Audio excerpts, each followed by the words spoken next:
Hali yako. We dada. We, samani mara moja. Dadangu, mbona muonekano wako na namna ambavyo ulichokifanya ni vitu viwili tofauti? Yaani unavyoonekana kabisa ni kapiskali fulani kadogodogo, lakini kumbe ulichokifanya huku chooni ni vitu viwili tofauti.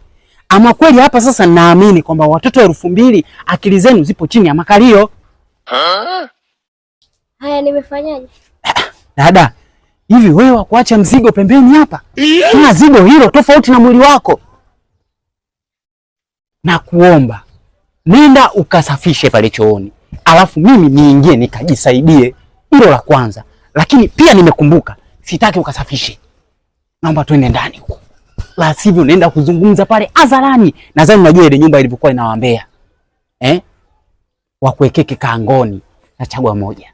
Ingie chooni, ili nikusamee nisi nikutangaza, ama uondoke nikatangaze. Ewe kaka. Wewe njoo bana. Bana mistari. Njoo bana kama na hela nitakupa. Nisi kutangaza na kupa. Kumbe ndio bana bana njoo. Njoo.